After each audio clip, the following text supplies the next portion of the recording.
हिंदुस्तानियों ने लगभग 250 सालों तक अंग्रेजों की गुलामी और अमानवीय जुल्मों को सहा है और अंग्रेजों के अत्याचार से लगातार लड़ते हुए न जाने कितने ही बच्चे, बूढ़े और युवाओं ने अपनी जान की कुर्बानी दी। तब कहीं जाकर हम आज आज़ाद देश में सांस ले रहे हैं और आज़ादी के 75 साल पूरे होने पर देश में अमृत महोत्सव मना सके हैं। लेकिन अंग्रेज हमेशा से ही भारत में नहीं थे, बल्कि जब वे मीलों का सफर तय करके भारत आए थे तब यहाँ पर मुगलों का राज था और अगर मुगल न चाहते तो अंग्रेज भारत में प्रवेश तक नहीं कर सकते थे, क्योंकि भारत में एक और मुगलों का शक्तिशाली साम्राज्य था तो दूसरी ओर मातृभूमि पर मर मिटने वाले मराठा भी थे। ऐसे हालात में अंग्रेजों को भी भारत में राज करने के लिए एड़ी चोटी का जोर लगाना पड़ा था। मगर धीरे धीरे अंग्रेजों ने हिंदुस्तान पर अपना वर्चस्व इतना बढ़ा लिया कि उन्होंने पूरे मुगल साम्राज्य को ही खत्म कर दिया। लेकिन इस इतिहास में सवाल ये आता है कि मुगलों के उस शक्तिशाली साम्राज्य को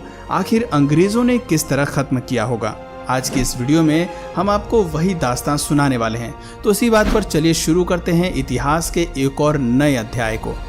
इतिहास बताता है कि 16वीं सदी के अंत में भारत इतना संपन्न था कि पूरी दुनिया में जितना उत्पादन होता था उसका लगभग 1/4 हिस्सा केवल भारत में ही उगता था और यही वजह थी कि भारत उस समय सोने की चिड़िया कहलाता था और पूरी दुनिया की नज़र इसी सोने की चिड़िया पर ही टिकी हुई थी। ऐसे में भला अंग्रेज कहाँ पीछे रहते। उस समय हिंदुस्तान में दिल्ली पर सम्राट अकबर का राज था और ऐसा माना जाता है कि अकबर अपने दौर के सबसे ज़्यादा दौलतमंद बादशाह थे। लेकिन उसी समय ब्रिटेन में भी गृह युद्ध की स्थिति बन गई थी और उस समय महारानी एलिजाबेथ प्रथम की शासनकाल में अधिकांश अर्थव्यवस्था कृषि पर ही निर्भर करती थी। अफसोस कि आपसी गृह युद्ध के चलते ब्रिटेन वैश्विक स्तर पर केवल 3 से 4% उत्पादन ही कर पा रहा था और इसी दौरान पुर्तगाल और स्पेन ब्रिटेन को पीछे छोड़कर उनके मुकाबले काफ़ी ज़्यादा तरक्की कर रहे थे। हालात इतने बिगड़ चुके थे कि ब्रिटेन के लुटेरे नाविक भी पुर्तगाल के जहाज़ों को ही लूटकर अपना काम चलाते थे,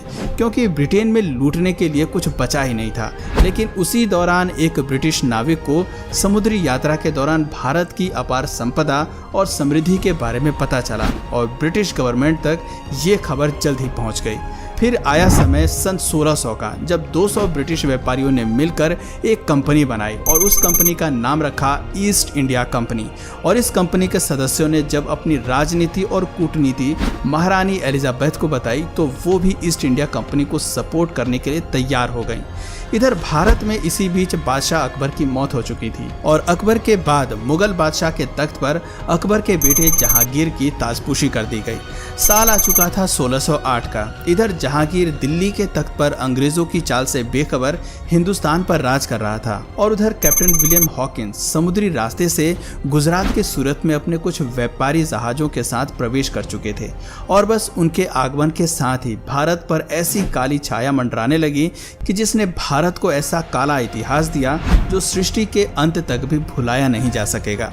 अंग्रेजों ने भारत में आते ही ईस्ट इंडिया कंपनी स्थापित करने की घोषणा कर दी और अपने इसी प्रस्ताव के साथ काफी बेशकीमती उपहारों को लेकर कैप्टन विलियम हॉकिंस अपने कुछ साथियों के साथ जहांगीर के दरबार में पहुंचे। बादशाह जहांगीर उस समय तो डच और पुर्तगालियों के दबाव के कारण इस प्रस्ताव को ठुकरा देते हैं, पर अंग्रेज भी कहाँ पीछे रहने वाले थे। वो लगातार इस व्यापारिक समझौते के साथ नई नई प्रॉफिटेबल डील्स जोड़ते हुए बार बार जहांगीर के पास जाते रहे और अंततः कुछ समय बाद ही जहांगीर ने इस प्रस्ताव पर हस्ताक्षर करके अंग्रेजों को व्यापार करने की मंजूरी दे दी। और ये मंजूरी मिलते ही अंग्रेजों ने पटना, सूरत, मुंबई और चेन्नई में अपनी फैक्ट्रियों को स्थापित करके व्यापार करना शुरू कर दिया। शुरुआत में तो इस कंपनी ने यहाँ के लोगों को रोजगार दिया और बदले में उन्हें अच्छी तनख्वाह भी दी, जिस वजह से हिंदुस्तानी ईस्ट इंडिया कंपनी से काफ़ी प्रभावित हुए और कई हिंदुस्तानी व्यापारी भी इन फैक्ट्रियों से जुड़ गए, लेकिन ज़्यादा दिनों तक नहीं।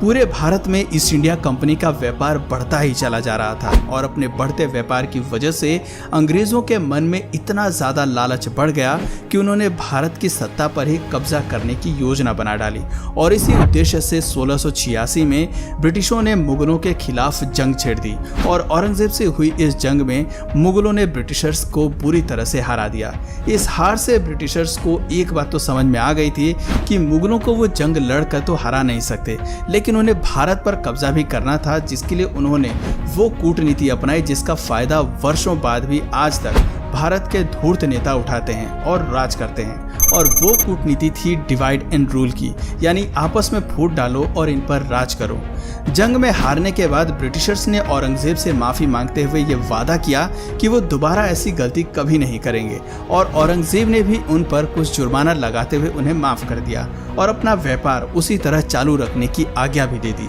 लेकिन मुगलों द्वारा ब्रिटिशर्स को माफ करना ही मुगलों के अंत का सबसे बड़ा जरिया बना, क्योंकि 1707 में औरंगजेब की मौत के बाद कई लोग मुगल सल्तनत पाने के लिए आपस में ही एक दूसरे से लड़ने लगे। और इसी लड़ाई के चलते एक समय ऐसा आया जब कुछ कमजोर शासक मुगल बादशाह बन गए, जो कि मुगल साम्राज्य को व्यवस्थित ढंग से चला ही नहीं पाए। ये अनुभवहीन मुगल बादशाह रोज नए नए नियम बनाते और उन्हें बदलते रहते, और उनकी इसी तरह की बेवकूफियों के चलते अंग्रेजों को मौका मिल गया अपनी चाल चलने का। दरअसल 1717 में मुगल बादशाह ने अंग्रेजों को एक फरमान जारी किया, जिसमें उन्होंने बहुत छोटी सी रकम सालाना फीस के रूप में देकर बिना किसी लगान या कर के व्यापार करने की इजाजत मिल गई। और इसी दौरान पर्सिया के राजा ने मौका देखकर भारत पर आक्रमण बोल दिया। अब चूंकि ऐसे में मुगल शासक अपनी सत्ता के नशे में इतने खोए हुए थे कि उन्हें अचानक हुए इस आक्रमण के बारे में पता ही नहीं चला, और पर्सियन आर्मी दिल्ली तक पहुंच गई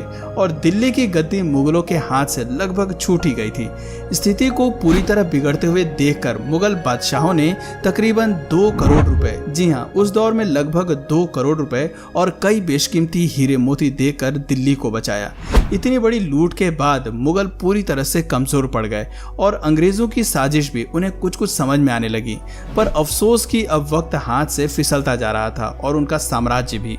अंग्रेज लगातार भारत पर कब्जा करने की अलग अलग रणनीति अपनाते जा रहे थे, जिसके पहले चरण में उन्होंने बंगाल के नवाब सिराजुद्दौला को तख्त से हटाने के लिए जंग छेड़ दी, और साथ ही साथ अंग्रेजों ने वहां के हिंदुओं और मुसलमानों में आपसी फूट डालकर डिवाइड एंड रूल की कूटनीति लागू की, जिसे संभालने में नवाब सिराजुद्दौला नाकामयाब रहे और नतीजा अंग्रेजों के लिए फायदेमंद रहा। प्लासी के युद्ध में सिराजुद्दौला को हराने के बाद अंग्रेजों ने सिराजुद्दौला के सेनापति को अपने साथ मिला लिया और उसे बंगाल का नवाब बना दिया। समय बीतता गया और भारत पर अंग्रेजों की ताकत और अधिकार भी उसी के साथ साथ बढ़ती जा रही थी। सन 1764 में अंग्रेजी फौज ने बक्सर के युद्ध में अवध के नवाब, बंगाल के नवाब और मुगल नवाब शाह आलम द्वितीय, इन तीनों को हरा दिया। इसके अलावा निजाम और मराठों के बीच में भी फूट डलवाकर अंग्रेजों ने पहले तो उन्हें लड़वाया और फिर उनकी लड़ाई का फायदा उठाकर खुद उनकी कमजोर सेना को हराकर उनकी रियासतों पर कब्जा कर लिया।